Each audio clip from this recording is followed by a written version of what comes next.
Peripheral Artery Disease, PAD, is a serious condition where blood flow to the limbs is restricted due to narrowed arteries. This happens when plaque builds up inside the blood vessels, reducing circulation to muscles and tissues. While PAD primarily affects the legs, it's often a red flag for overall cardiovascular health. If there's restricted blood flow in the legs, there's a good chance similar issues exist in the arteries near the heart. Ignoring PAD can lead to tissue damage, non-healing wounds, and even full-blown cardiovascular disease. So, understanding its causes and risk factors is key to prevention. PAD often starts without noticeable symptoms, but as it progresses, you might experience hair loss on the lower legs and feet, cold or discolored feet, pain or cramping in the legs, especially during physical activity, fatigue in the legs, making it hard to walk long distances. In advanced cases, PAD can cause sores or ulcers that don't heal, numbness or weakness in the legs, skin that looks shiny or thin. If you're experiencing these symptoms, early diagnosis is crucial.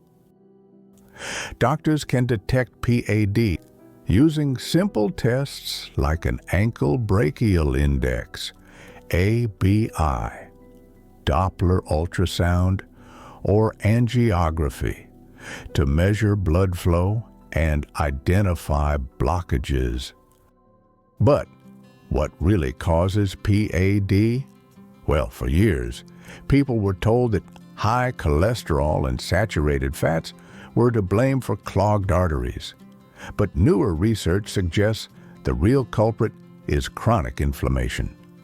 When arteries become inflamed, small lesions or injuries appear on the arterial walls. In response, the body sends cholesterol, calcium, and fibrin to patch up the damage, much like a bandage. Over time, these patches harden into plaque, narrowing the arteries and restricting blood flow. The key takeaway here is that cholesterol isn't the enemy. It's the body's repair mechanism. The real issue is what's causing the arterial damage in the first place. Let's talk about what actually triggers chronic inflammation in the body, because understanding the root causes can help us prevent serious issues like peripheral artery disease and keep our arteries healthy. One of the biggest culprits is high insulin levels, often caused by eating too much sugar and processed carbs. Over time, this can lead to insulin resistance, which sets off a cascade of inflammation throughout the body. Poor diet is another major factor. When we eat a lot of processed foods, trans fats, and inflammatory seed oils, it can directly damage the lining of our arteries. But it's not just about what we eat. Our environment plays a role too. Regular exposure to pollutants, harmful chemicals, and even heavy metals can increase inflammation without us realizing it. Then there's stress. Chronic stress raises cortisol and blood sugar levels, which keeps the body in a constant state of low-grade inflammation. And finally, when we're missing key nutrients, like vitamins, minerals, and antioxidants, our body struggles to fight off inflammation effectively. So if we want to protect our arteries and reduce our risk of disease, we need to look at the bigger picture. Not just one cause, but how all these factors work together. And one of the most overlooked drivers of inflammation? Sugar, and the insulin spikes it causes. Most people think of insulin as something only diabetics need to worry about. But the truth is, chronically high insulin levels are a major contributor to heart disease and peripheral artery disease, PAD. Here's how it works. When we eat too many refined carbohydrates and sugary foods, our blood sugar rises. In response, the body pumps out insulin to bring those levels down. But over time, if this happens too often, the system starts to break down. Blood vessels become damaged, inflammation takes over, and sticky plaque begins to form, clogging arteries and making PAD worse. Here's a shocking fact. The average American consumes around 149 pounds of sugar every year. That's more than 3 times the recommended amount. No wonder insulin resistance is becoming so common. To reduce inflammation and protect your arteries, cutting back on sugar is one of the most powerful steps you can take. That means limiting things like white bread, pasta, sugary breakfast cereals, pastries, soda, and processed snack foods. Instead, focus on whole, fiber-rich carbs and natural sources of sweetness, like fruit or cinnamon. Small changes really do add up, especially when it comes to your heart and circulation. So, what should we be eating instead to reduce inflammation and support better blood flow? A diet rich in anti-inflammatory, nutrient-dense foods can go a long way in protecting your arteries and lowering the risk of PAD. Start by loading up on leafy greens like spinach, kale, and arugula. These are packed with antioxidants that fight oxidative stress and support the lining of your blood vessels. Then, there's fatty fish. Salmon, sardines, and mackerel are full of omega-3 fatty acids, which help lower inflammation and improve circulation. Berries are another must-have. Blueberries, strawberries, and blackberries are rich in polyphenols, compounds that support healthy blood vessels and improve overall vascular function. Nuts and seeds like almonds, walnuts, and flax seeds provide a good dose of healthy fats and fiber, both of which help reduce bad cholesterol and keep your arteries clear. And let's not forget about spices. Turmeric and ginger have long been used for their anti-inflammatory properties.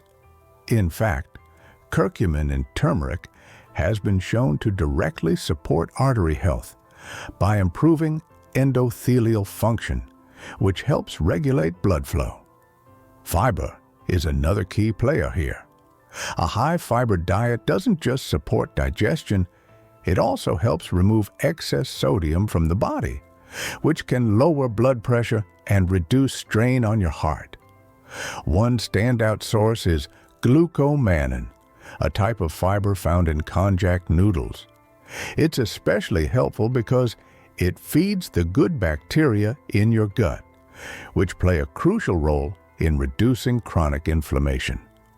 One landmark study from 1999 found that increasing fiber intake could lower systolic blood pressure by as much as 7.5 to 9.4 millimeter of mercury, and diastolic pressure by around 5.5 millimeter of mercury. That's a significant improvement just from food. To make sure you're getting the full spectrum of nutrients, try to eat the rainbow. Brightly colored fruits and vegetables offer different antioxidants and vitamins your body needs to stay in balance. Think orange and yellow foods like carrots and bell peppers for beta-carotene, dark leafy greens like kale for folate and antioxidants, deep blues and purples like eggplant and red cabbage for anthocyanins, and vibrant reds like tomatoes and beets to support blood flow. The more colorful your plate, the more you're doing to protect your heart, reduce inflammation, and keep your arteries flexible and strong.